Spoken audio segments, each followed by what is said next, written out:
Basically होता ही है कि ट्रांसफ़र एप्लीकेशन जब दी जाती है ना किसी भी मामले के ऊपर, तो ये ज़रूर चीज़ देखी जाती है कि उस ट्रांसफ़र की वजह बताई जाती है कि इस वजह से ट्रांसफ़र किया जाए, कोई रीज़न वैलिड रीज़न कोर्ट को सेटिस्फाई किया जाता है। यहाँ पर क्या हुआ, यहाँ पर दलाइल दिए गए। दलाइल के अंदर क्या कहा गया है कि हम देख रहे हैं कि ट्राइब्यूनल्स को बड़ी जल्दी है, एक ये रीज़न दिखाई गई। दूसरा जी ये बिल्कुल बार बार बुलाते हैं और बिल्कुल हमें फेयर ट्रायल नहीं मिल रहा।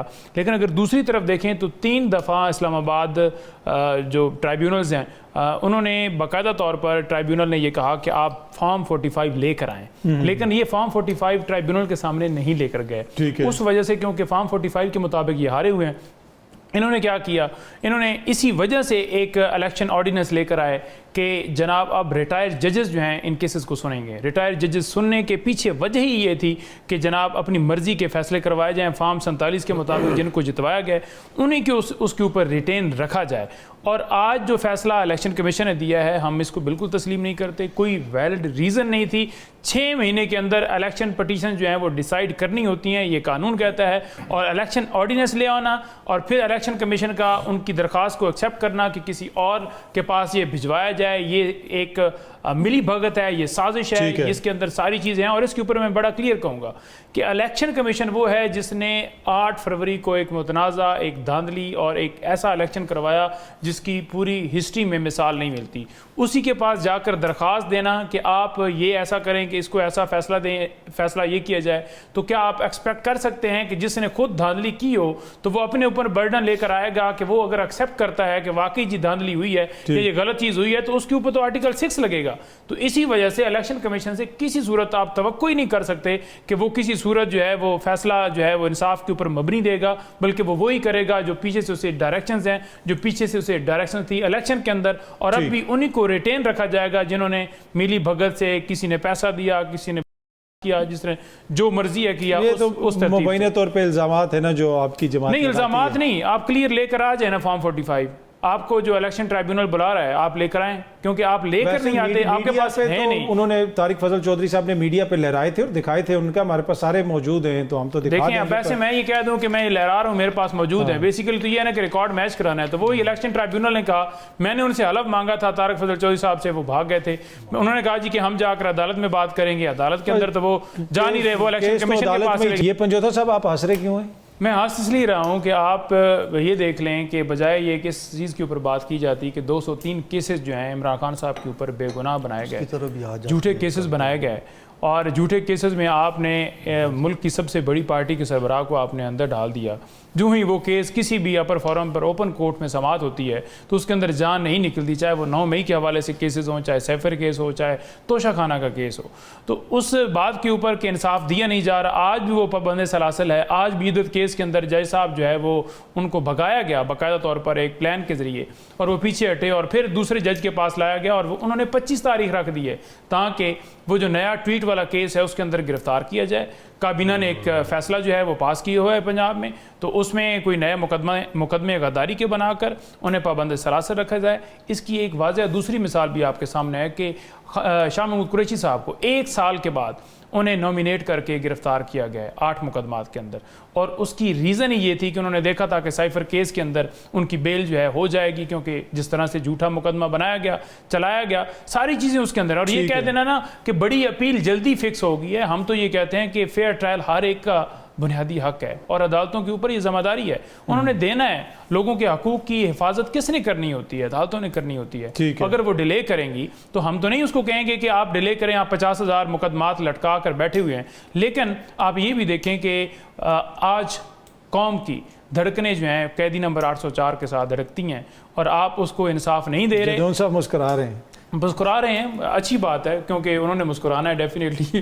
वो किसी और तरफ से जदून साहब ने ऑन रिकॉर्ड कहा था कि कैदी नंबर 804 के खिलाफ इतने पर्चे ना दर्ज करें, मजाक बन जाएगा सारा। इनको तो मजाक बना पड़ा है ना जी। मजाक तो पहले दिन ही हम कह रहे थे कि दफ़ा 144 के ऊपर 109 करोड़ जी माँ के ऊपर ये, लेकिन जब साबित करने की बारी आती है, चाहे 9 मई का मुकदमा हो, एक एविडेंस भी नहीं पेश की जाती। और आज अपोजिशन लीडर हमारे सरगोदा खड़े हैं और वो अदालत के अंदर पेश होना चाहते हैं, उस अदालत के दरवाजे बंद कर दिए गए हैं, सामने पुलिस के एहलकार खड़े कर दिए गए, वो पेश नहीं हो रहे। क्यों नहीं हो रहे? क्योंकि उनको रोका गया है। रोका क्यों जा रहा है? कि कहीं इंसाफ ना हो जाए, क्योंकि वहाँ पर जो जज तैनात किए गए हैं वो पिछले जो चीफ जस्टिस थे उन्होंने तैनात किए थे, इंसाफ देने वाले जज थे, उनको तैनात किया गया। लेकिन वो चाहते हैं कि इसके अंदर पेश ना हो कि नए चीफ जस्टिस आएँ, फिर अपनी मर्जी का जज लगाएं और फिर वो केसेस को लटकाएं। तो ये एक कार्रवाइयाँ करना और दूसरी तरफ कह देना कि बिल्कुल रियासत का कोई इसके अंदर अमल दखल ही नहीं है। आपकी आखिरी दफ़ा खान साहब से कब मुलाकात हुई और अपने केसेस के हवाले से कितने वो परेशान हैं या क्या क्या सिलसिला चल रहा है? देखिए, खान साहब से जो मुलाकात है वो आज से कोई 3-4 दिन पहले मुलाकात हुई। ठीक। और केसेस के हवाले से तो वो कभी भी फिक्रमंद नहीं हुए। कभी उन्होंने बात नहीं की कि मुझे कब निकालना है या मुझे निकालें या कुछ इस हवाले से उन्होंने कभी बात की नहीं।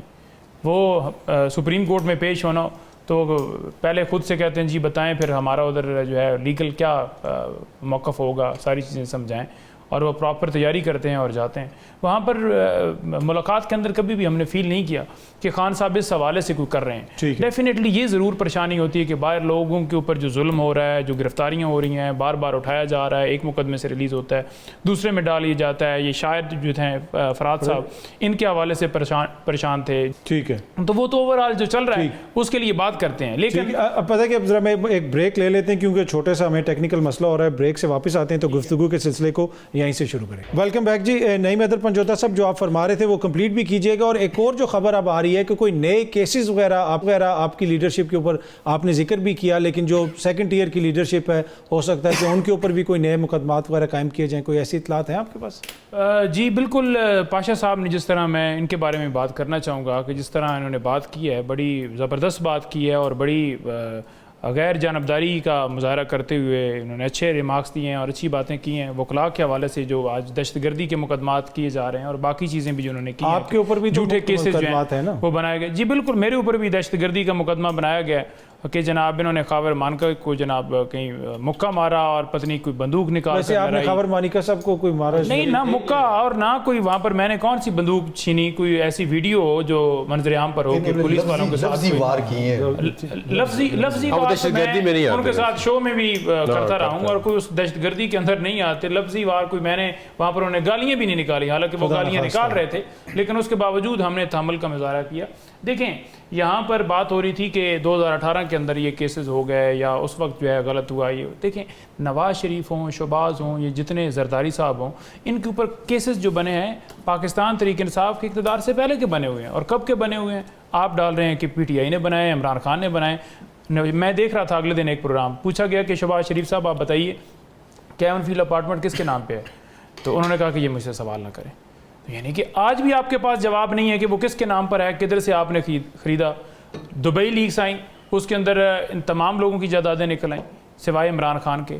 और क्यों नहीं कौम को मनी ट्रायल दिया जा रहा? क्यों नहीं बताया जा रहा कि कहाँ से ये पैसा आया, कहाँ से जो है आप बाहर लेकर गए और क्यों बाहर ख़रीदी गई?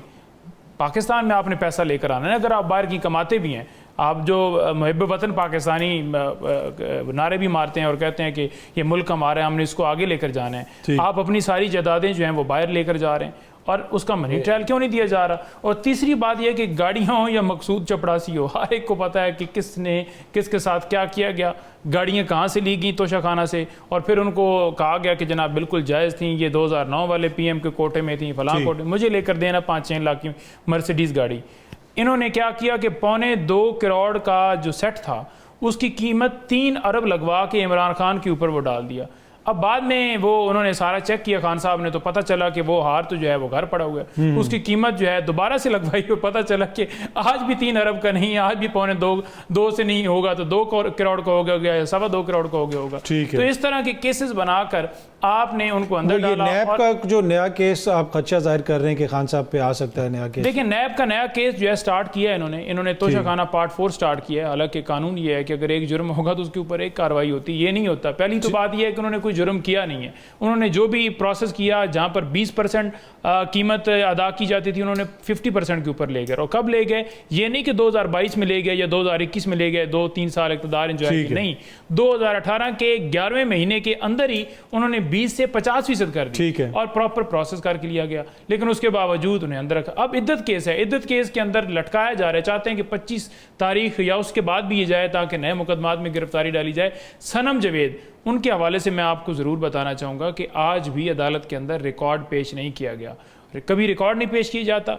कभी जनाब दूसरी तरफ से प्रोसिक्यूटर अवेलेबल नहीं है, कभी उनकी तैयारी नहीं है, और गुजरांवाले में ये मुकदमा जो है उसमें नॉमिनेट किया गया है। अब आप देखें कि एक बंदा पाकिस्तान के कितने शहरों में होगा और कहाँ कहाँ पर सनम जवेद ने कहा होगा कि आग लगा दो, ये कर दो, वो कर दो, कोई आपने एविडेंस तो देनी है ना। बरीयत किस बुनियाद पे हो रही है? आज सरगोदा में 2 FIRs के अंदर तमाम लोग बरी हो गए हैं। क्यों हुए हैं? कि कोई आपके पास एविडेंस नहीं है। इमरान खान क्यों बरी हुए हैं? क्योंकि आपके पास एविडेंस नहीं है। निकाले ना फिर वो नाकाबिल तरदीद शवाहिद। उस दिन भी हमारी मुलाकात हुई तो उन्होंने कहा जी बातचीत की आप बात करते हैं, सबसे पहले देखें कि मैंडेट आवाम ने दिया है उनको। आप डाका डालकर मुल्क के अंदर जमहूरियत के ऊपर हमला करके, आइन को तोड़कर, मर्जी के ऑर्डिनेंस लाकर, लोगों को गिरफ्तार करके, अब आप देखें ना कि कल जलसा हुआ हाफिजाबाद में, परसों जलसा हुआ, कल जलसा हुआ एक, तो लाहौर में रेड, हाफिजाबाद में रेड, लोगों के ऊपर मुकदमात, बलूचिस्तान में हमने एक वहाँ पर कन्वेंशन किया तो वहाँ पर गद्दारी के मुकदमात। दूसरी तरफ आप कहें कि जी हमसे बात नहीं कर रहे। 15 रुपए आप रात को कहते हैं पेट्रोल कम होगा, सुबह आप 4 रुपए का कह के कहते हैं कि हमने महंगाई को कंट्रोल कर लिया। ये कैसी महंगाई को कंट्रोल है कि 150 से आपने 300 पर पेट्रोल लेकर चले गए हैं, और उसमें से अगर 4 रुपए आप कम करते हैं तो बड़ा कहते हैं क्या हो गया। इमरान खान उनसे बात करेंगे जिनके पास पावर है। इमरान खान उन्हें कहेंगे कि आप अपनी हदूद के अंदर रहें, जो आपको आईनी तौर पर आपका जो रोल है वो आप रहें, आप सियासी मामलात में मुदाखलत ना करें, क्योंकि इस वक्त इस बात पे अभी भी खान साहब बिल्कुल क्लियर हैं कि बात सिर्फ एस्टेब्लिशमेंट से होगी। देखिए उन्होंने कहा है कि जितनी सियासी जमातें इन 3 के अलावा उनसे होगी, और एस्टेब्लिशमेंट से हम बात करेंगे कि वो अपने आईनी हदूद के अंदर रहें, वो सियासी मामलात में मुदाखलत ना करें। उनसे कोई डील करके वो ये नहीं चाहते कि वो डील करना चाहते हैं और कहें कि हमने मुझे बादशाह बना दो। बार-बार याद करो। नहीं, जब पावर में थे तो कहते थे इंटेलिजेंस काम एजेंसी का और क्या काम है, ये लोगों के तो हम तो अब यही कहते हैं ना, हम तो देखें ना, ये सारा जितना मसला ये है कि वक्त की कमी, ये बड़ी